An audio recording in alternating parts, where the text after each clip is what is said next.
देखी तो I can say बहुत मुश्किल चीज़ें भी करनी थी उसमें, बट अगर आप आई फील सरेंडर करें अपने मेकर्स को तो पॉसिबल है ये करना।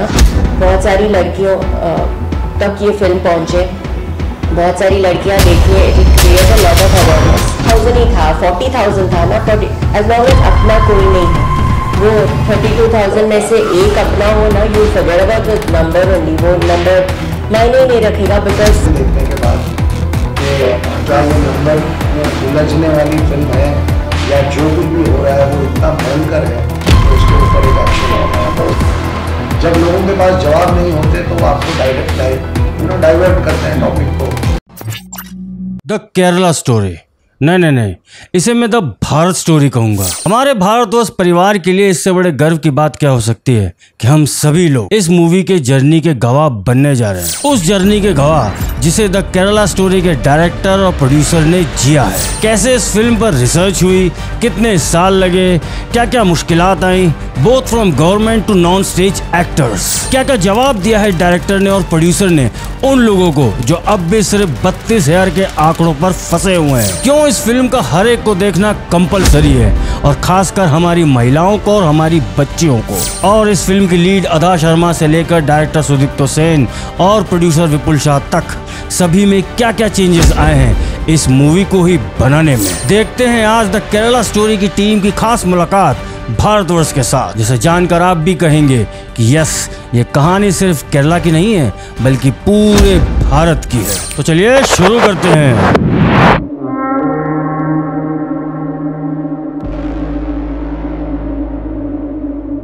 नमस्कार मित्रों, मैं सौरभ और आप देख रहे हैं भारतवर्ष। इस इंटरव्यू को रिकॉर्ड करने से जस्ट पहले मैंने ये मूवी देखी as Bharatvarsh was invited in the premiere. काफी भारी मन से इंटरव्यू हुआ है, मेरा गला शुरू में ही भर आया था, थोड़ा नर्वस भी था। चिंता मत करो, फिल्म की बात तो हमारे रिव्यू एनालिसिस में करेंगे ही। मेरा पहला सवाल सीधा फिल्म के डायरेक्टर सुदीप्तो सेन से यही था कि फिल्म देखकर लगता ही नहीं है कि आपने फिल्म में कोई 1 या 2 साल की रिसर्च की होगी। आखिर कितना समय लगा और क्या क्या डिफिकल्टीज आई इस मूवी के मेकिंग में ही? तो उनका जवाब ये था। पहला हिस्सा तो रिसर्च का था, उसके बाद सेकेंड पार्ट जब विपुल जी प्रोजेक्ट में आए 3-4 साल पहले, 3 साल पहले, तब से एक फीचर फिल्म बनाने की जो एक सिलसिला होता है, बिकॉज रिसर्च एक मिशन एक प्रोसेस है, उसके बाद एक डॉक्यूमेंट्री फिल्म बनाना और एक प्रोसेस है, और ये सबको मिला के जो एक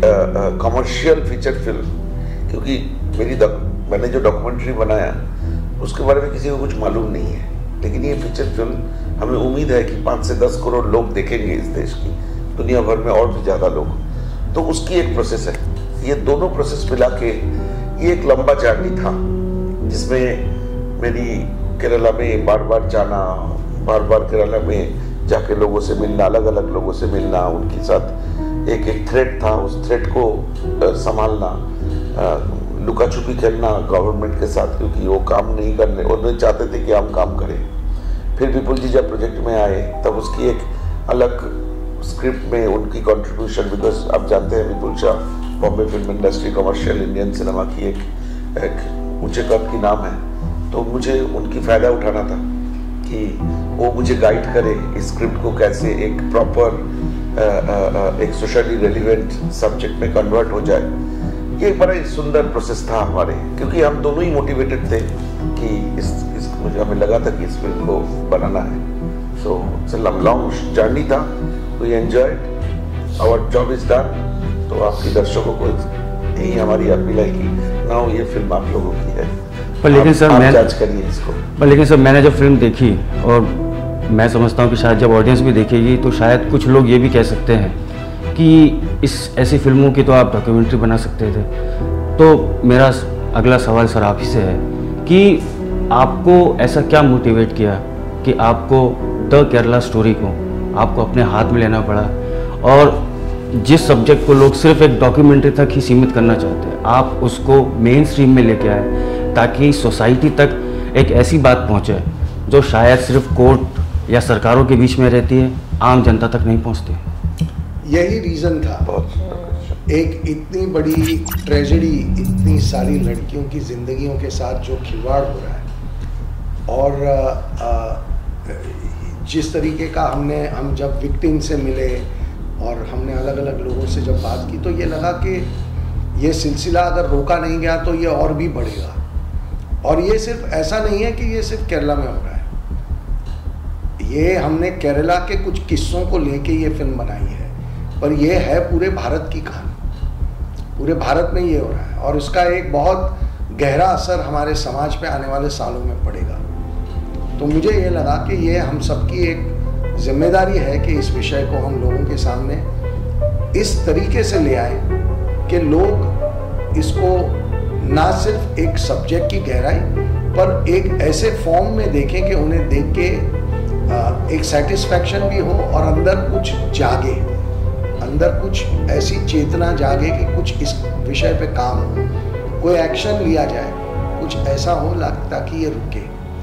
तो ये हमारा अल्टीमेट ध्येय है कि इस फिल्म एक पहला स्टेपिंग स्टोन बने जो आगे आने वाले टाइम में कुछ ऐसे कायदे बनाए, कुछ ऐसी चीज़ें हों कि ये पूरा मेनेस जो है वो ख़त्म हो जाए। ये हमारे देश की बच्चियों के लिए बहुत इम्पोर्टेंट है, उनके भविष्य के लिए बहुत इम्पोर्टेंट है। सर एक सवाल जो मैं आप दोनों से पहले पूछना चाहता हूँ ताकि मैं इनके पास बाद में आऊँ, इस फिल्म को बनाते समय, कंसीव करते समय से लेकर अब तक कुछ तो चेंजेस आप में भी आए होंगे, आप में भी आए होंगे।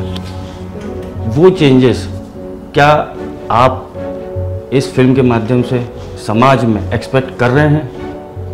मुझे लगता है कि जब कहानी में इतना पेन और इतना पावर हो तो अगर किसी इंसान के अंदर थोड़ी सी भी संवेदना है तो वो उसे झंझोड़ेगी। और अगर एक फिल्म एक इतना पावरफुल माध्यम है कि अगर वो फिल्म आपको चोट पहुंचाती है तो वो अंदर से कुछ तो बदलती है।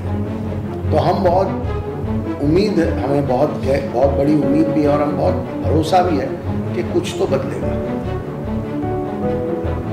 यहीं से कनेक्टेड होती है जो इस फिल्म में अदा जी, जो आपका जो किरदार है, आपका जो कैरेक्टर है, और क्योंकि मैंने फिल्म देखी है और दर्शकों तक भी जब फिल्म जाएगी तो दर्शकों को भी आपके उस कैरेक्टर में शायद मल्टीपल कैरेक्टर्स दिखेंगे। जो लोग फिल्म देखेंगे वो ये महसूस करेंगे।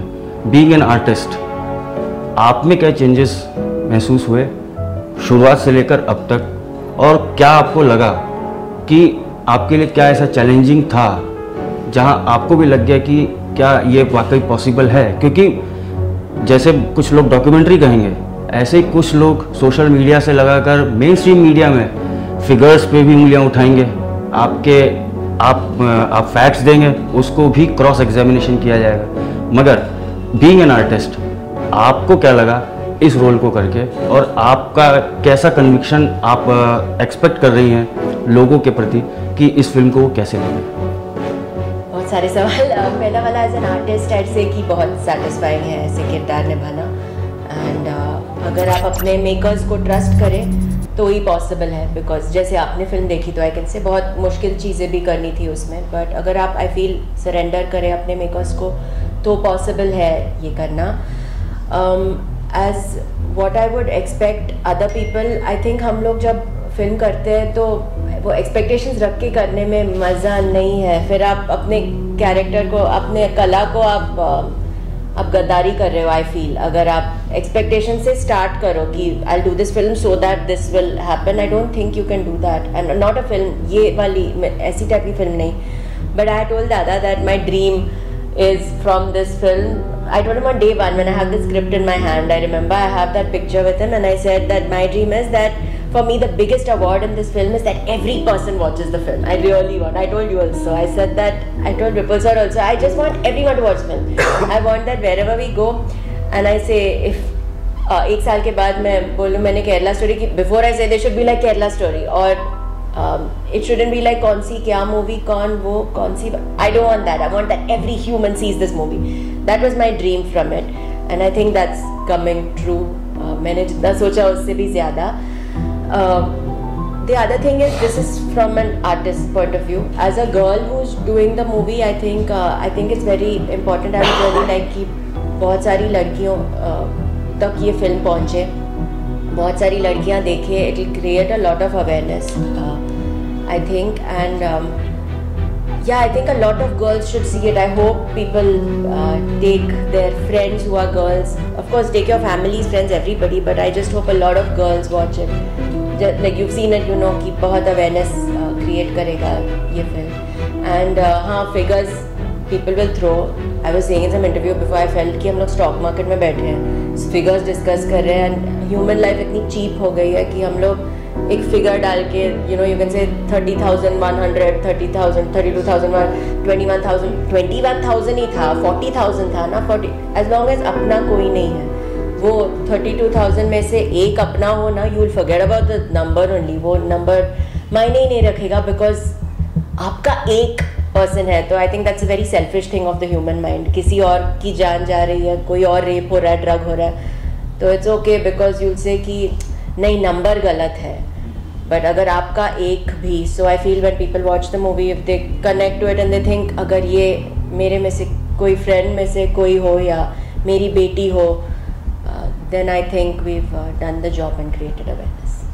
और सर फिगर से ही बात आई, आपको कहीं ना कहीं तो लगता होगा कि आपने फिल्म में 32,000 का फिगर दिया है, गलती से 31,999 भी प्रूफ हो गया, तो हो सकता है कि शायद कुछ लोगों को ये लगे कि आप भी एक प्रोपेगेंडा फिल्म बना रहे हैं, जैसा कि अक्सर होता है जब हम एक ऐसे सब्जेक्ट को लेते हैं जो डायरेक्टली सोसाइटी को डील करता है. तो आप और आप दोनों सर, आपको इस बात को ध्यान में रखते हुए कभी भी ऐसा लगा, जो कि आजकल एक मन में रहता है कि कहीं कोई डर, क्योंकि आप एक ऐसे मुद्दे को डील कर रहे हैं जो शायद मैं समझता हूँ और शायद दर्शक भी समझते हैं कि उस मुद्दे पे कहीं ना कहीं आप लोगों को इस फिल्म को शायद आगे तक यहाँ तक लाने में भी एक अलग ही कहानी होगी, क्योंकि मैं नहीं समझता कि जो सीन इस फिल्म में है वो इतनी आसानी से आप लोग यहाँ तक लाए होंगे. क्या इस पर भी आप लोग कुछ कहेंगे सर? देखिए ऐसा है कि जहाँ तक नंबर का सवाल है, उन लोगों को तकलीफ है जिनसे ये नंबर के सवाल पूछे जा रहे हैं, और प्रेक्षक तय करें फिल्म देखने के बाद कि क्या ये नंबर में उलझने वाली फिल्म है या जो कुछ भी हो रहा है वो इतना भयंकर है कि उसके ऊपर एक एक्शन लिया जाना चाहिए. जब लोगों के पास जवाब नहीं होते तो वो आपको डाइवर्ट करते हैं टॉपिक को, नंबर में उलझाएंगे, कर्नाटका का इलेक्शन है इसलिए हमने फिल्म बना इस वक्त रिलीज़ की, उलझाने की कोशिश करेंगे, मुद्दे से ध्यान भटकाने की कोशिश करेंगे. लेकिन मुझे लगता है कि ऑडियंस उनको जवाब दे देगी और ऑडियंस उनसे ये सवाल पूछेगी कि आप इस फिल्म का विरोध क्यों कर रहे थे. मैं उनका जवाब तब सुनना चाहता हूँ. नहीं, ये जवाब एक्चुअली ना मैं आपको इंटरव्यू करता हूँ. आपने ये डिबेट तो सुने कि 32,000 नंबर कहाँ से आया. फिल्म देखने के बाद आपको एहसास हुआ कि 32,000 इतना इम्पोर्टेंट था? आपको क्या लगा? आपने एक आम दर्शकों के कह मेरे लिए तो सर 32 छोड़िए, मेरे लिए तो एक भी इम्पोर्टेंट है. और शायद ये फिल्म ये मैसेज दे रही है कि 32,000 क्या, 3200 क्या, 32 क्या, एक लड़की भी, क्योंकि तो ये फिल्म देख के आपको ये एहसास हुई है, ये आपकी सेंस से हम बात कर रहे हैं? जी, ये मुझे एहसास है और मैं चाहता हूँ कि एहसास हुई है, मुझे एहसास है. तो विपुल जी वही बोल रहे थे कि हमारे लिए ये कोई इम्पोर्टेंट मायने ही नहीं रखता है. लेकिन जो लोग फिल्म बिना देखे सोशल मीडिया में सरकार को बोल रहे हैं बैन कर दीजिए, फिल्म नहीं देखा, समझे नहीं कि ये किस चीज का फिल्म है. ये फिल्म में कोई पॉलिटिक्स तो है नहीं, ना कोई हिंदू मुस्लिम की लड़ाई है. इस फिल्म तीन हेल्पलेस 3 लड़की की कहानी है. हम वहीं से शुरू की, वहीं पे खत्म की. उसमें नंबर की मुद्दा कहाँ से एक इम्पोर्टेंट हो गए?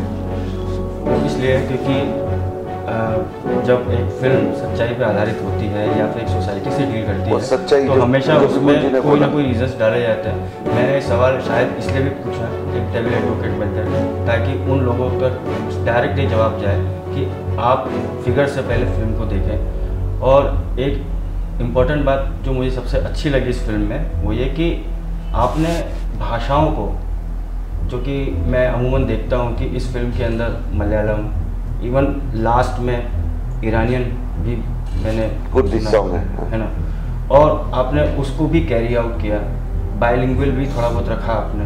तो ये कहीं ना कहीं आपका ये थॉट प्रोसेस शुरू से था कि आपको ये लगा कि नहीं हमें इसको अक्रॉस हम इसको करना चाहते हैं? नहीं, आज विपुल जी ने बड़ी इंटरेस्टिंग एक एग्जांपल दिए. एक फिल्म आया था शूट आउट एट लोखंडवाला क्या हमने लोखंडवाला का बदनाम करने के लिए फिल्म बनाए थे?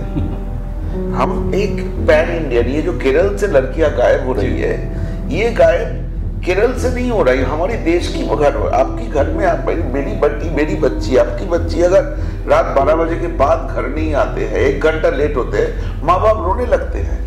यहाँ पे एक भारत माता, उसकी हजारों लड़कियां नहीं घर वापस आए, तो वो भारत माता को क्या लगता होगा? बेसिकली यही था हमारी बात करने की, चाहते थे कि यही बात लोगों को मन में डाले। उसके बाद तो कहानी तो यही से शुरू हुई है कि हमारी एजुकेशन सिस्टम के ऊपर हमने सवाल उठाए, इन लड़कियों ने सवाल उठाए। वो लड़की उसके फादर को बोलते हैं, तुमने हमें हमारी धर्म को, हमारी परंपरा को सिखाया नहीं, और उसकी रिजल्ट हम देख रहे हैं। शायद यही इस फिल्म का सबसे बड़ा मैसेज है। और मैं अपनी ऑडियंस को भी ये बात कहना चाहता हूँ कि देखिए, थोड़े बहुत उल्टे सीधे सवाल मैंने जानबूझ के पूछे ताकि आप लोग भी कमेंट सेक्शन में उन लोगों को जवाब दे सकें जो आप ही लोगों को ये बताने आएंगे कि ये प्रोपेगेंडा फिल्म है। मैं भारतवर्ष परिवार की तरफ से आप तीनों को सादर प्रणाम भी करता हूँ और हार्दिक अभिनंदन भी करता हूँ कि मैंने मेन स्ट्रीम फिल्म में इतना क्लियर, फैक्चुअल और analytical film with proper across the culture कि एक केरला बेस्ड एक फैमिली को भी ये फिल्म देख के लगेगी कि उसकी है, और एक नॉर्थ इंडियन को भी लगेगी, यूपी में बैठ के लगेगी, सबको लगेगी, क्योंकि ये शायद ये सभी की प्रॉब्लम है। भले ही ये केरला स्टोरी है मगर शायद ये भारत की स्टोरी है। Thank you. आपका सवाल इतने इंटरव्यू में सबसे अच्छे सवाल आपकी थे।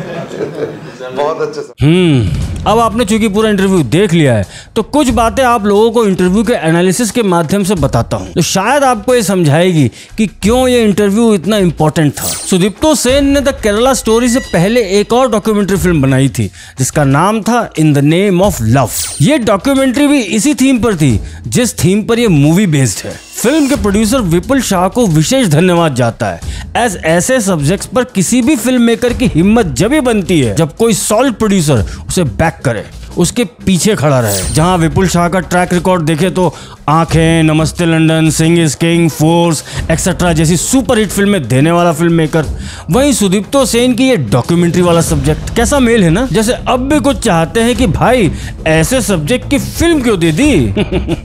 मगर कहते हैं ना, जब बात समाज की हो, भारत की हो, तो कोई भी स्वाभिमानी व्यक्ति पीछे नहीं रह सकता। इंटरव्यू में आपने देखा कि कैसे विपुल शाह ने हर सवाल का जवाब बिना पलक झपकाए दिया। This is clarity of thoughts. जवाब उन लोगों को भी मिला जो 1 करोड़ का इनाम बड़ी बेशर्मी से रख रहे हैं कि भैया आओ प्रूव करो कि केरला से 32,000 लड़कियां गायब हैं। ऐसे मूर्खों को यही कहूंगा कि 32,000 क्या, 3200 क्या, 32 क्या, अगर हमारी एक भी लड़की गायब होती है तो ये चिंता का विषय है पूरे देश के लिए, पूरे समाज के लिए। फिल्म के एक्ट्रेस अदा शर्मा ने भी अपने इतने यंग करियर में ही इतने टफ रोल को निभाया है जिसमें इतने शेड्स हैं कि मैं अभी इस बारे में ज्यादा बात नहीं करूंगा। मूवी रिव्यू तक का तो वेट कर लो। सबको जवाब तो इन्होंने दे दिया, अब बारी हम लोगों की है। अब हम जवाब देंगे उन सभी को जो अपनी फैक्ट चेक की दुकान खोले बैठे, जो ऐसे में भी राजनीति कर रहे हैं, जिन्हें अब भी वोट बैंक पॉलिटिक्स करनी है, फिर भले ही आपके और मेरे घर से हमारी ही बच्चियां गायब हो रही हूं। इस फिल्म को हिट बनाना हमारे हाथों में है। खुद भी जाइए, अपने बच्चों परिवारों के साथ भी जाइए, अपने दोस्तों और पड़ोसियों को भी ले जाइए, क्योंकि this is not just a Kerala story, it is a Bharat story. अगर आप भी तक केरला स्टोरी को घर घर पहुंचाना चाहते हैं तो इस वीडियो को लाइक, कमेंट, शेयर और चैनल को सब्सक्राइब अवश्य करें, क्योंकि इस नए भारत के भाग्य विधाता हम हैं। धन्यवाद।